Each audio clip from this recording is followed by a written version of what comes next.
दोस्तों, आप सब लोग ताजमहल के बारे में सुना ही होगा, लेकिन ताजमहल किसने और कब बनाया या कैसे बनाया, ये सब इस वीडियो में विस्तार से बताएंगे। तो शुरू करते हैं।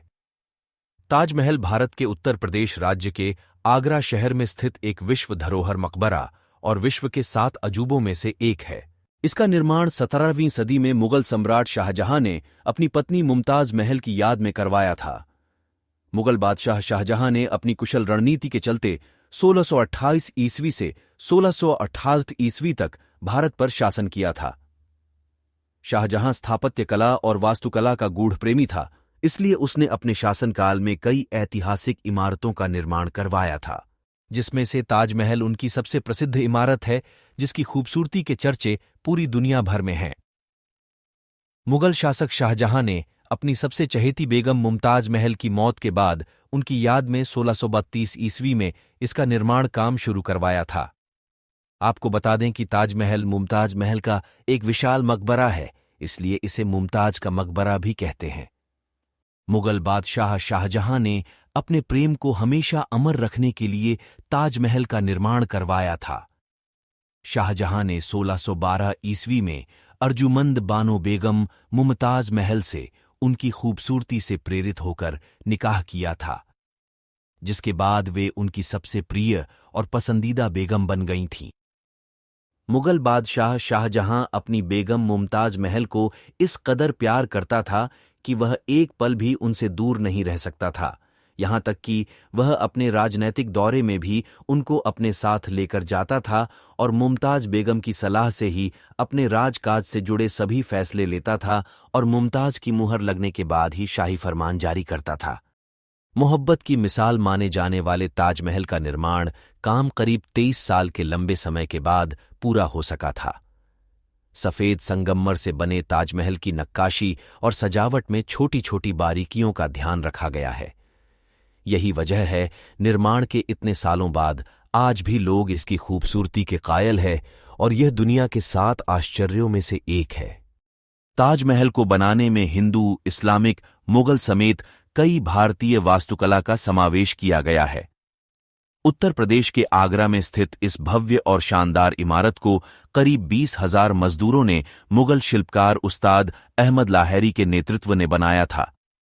हालांकि ताजमहल को बनाने वाले मजदूरों से संबंधित यह मिथ भी जुड़ा हुआ है कि ताजमहल का निर्माण काम पूरा होने के बाद मुगल शासक शाहजहां ने सभी कारीगरों के हाथ कटवा दिए थे, ताकि दुनिया में ताजमहल जैसी अन्य इमारत नहीं बन सके।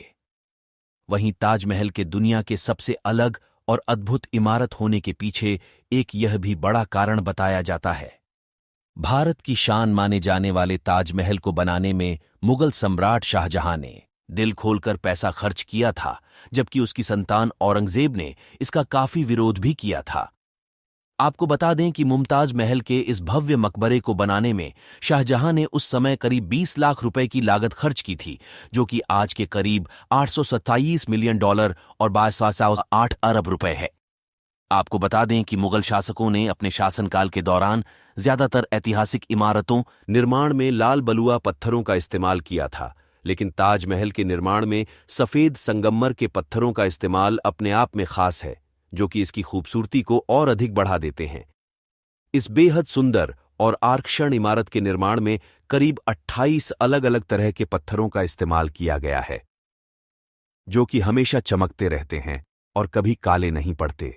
वहीं कई पत्थरों की यह भी खासियत है कि यह चांद की रोशनी में चमकते रहते हैं। वहीं शरद पूर्णिमा के दौरान पत्थरों के चमकने से ताजमहल की शोभा और भी अधिक बढ़ जाती है। ताजमहल की दीवारों पर बेहद खूबसूरत नक्काशी की गई है। इस भव्य स्मारक को बनाने में छोटे छोटे पहलुओं को ध्यान में रखकर इसे बेहद आकर्षित और शाही डिजाइन दी गई है। भारतीय इस्लामिक वास्तुकला के इस अद्भुत ऐतिहासिक इमारत के बाहर बेहद सुंदर लाल पत्थरों से बना एक काफी ऊंचा दरवाजा है, जो कि बुलंद दरवाजा नाम से मशहूर है। ताजमहल के शीर्ष पर करीब 275 फुट ऊंची विशाल गुंबद बनी हुई है, जो कि इसके आकर्षण को और भी अधिक बढ़ाती है। इसके अलावा अन्य कई छोटी छोटी गुंबद भी बनी हुई है। ताजमहल की गुंबद के नीचे 2 बेमिसाल प्यार करने वाले प्रेमी मुमताज और शाहजहां की कब्र भी बनी हुई है। लेकिन इन कब्रों को वास्तविक नहीं समझा जाता है। इनकी असली समाधि नीचे तहखाने में बनी हुई है, जहां आमतौर पर जाने की अनुमति नहीं है।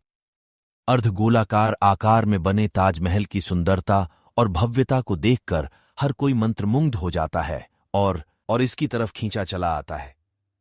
तो दोस्तों, वीडियो देख के कैसा लगा कमेंट में जरूर बताइए और हमारा चैनल को सब्सक्राइब करना मत भूलिए।